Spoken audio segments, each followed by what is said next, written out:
Hello అండి, అందరికీ నమస్కారం. నేను Swetha Suryakumari. Welcome to Surya journal.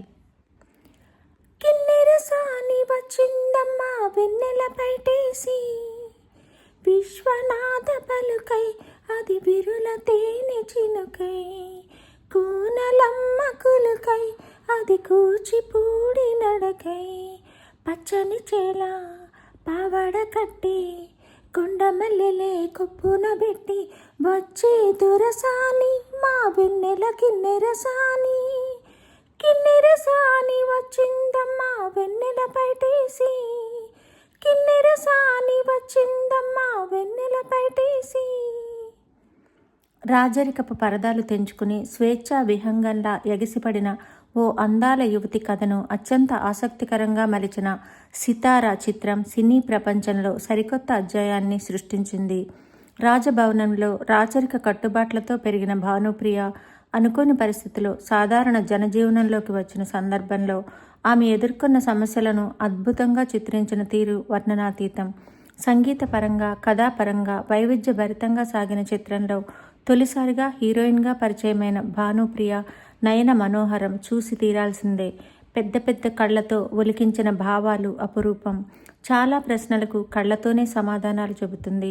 చారడేసి కనుల భామ అంటూ కవులు వర్ణించే కావ్య నాయిక భానుప్రియ అపురూప సౌందర్యం చిత్రానికి హైలైట్గా నిలిచి ప్రేక్షకుల మధ్యలో సుస్థిర స్థానం సంపాదించింది.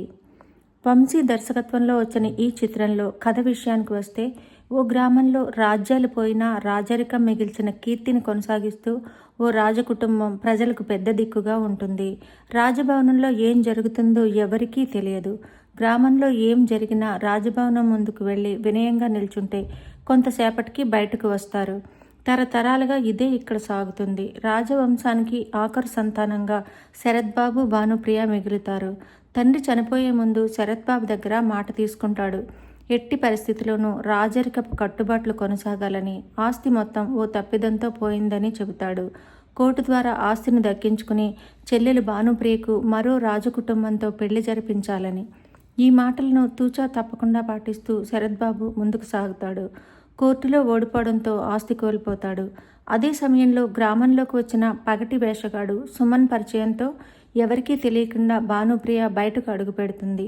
లోకం అంటే ఏమిటో తెలియకుండా రాజభవనంలో కేవలం సంగీతం, నృత్యం మాత్రమే నేర్చుకున్న భానుప్రియకు అంతా కొత్తగా కనిపిస్తుంది. ఓసారి అలా బయటకు వెళ్ళి తిరిగి లోపలికి వచ్చిన భానుప్రియకు అప్పటికే అన్న శరత్బాబు ఇంటికి రావడంతో విషయం తెలిసిపోతుంది.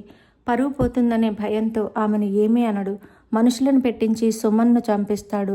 ఆస్తి పోగొట్టుకోవడంతో పాటు తన చెల్లి రాజరికపు నియమాలను ఉల్లంఘించిందనే ఆవేదనతో శరత్బాబు ఆత్మహత్య చేసుకుంటాడు. చనిపోయే ముందు చెల్లి దగ్గర మాట తీసుకుంటాడు. తన వంశం గురించి ఎక్కడా చెప్పకూడదని, రాజరికపు చరిత్రకు మరక అంటరాదని. అప్పుడు మొదలైన అసలు కథ ఆసక్తికరంగా అనిపిస్తుంది.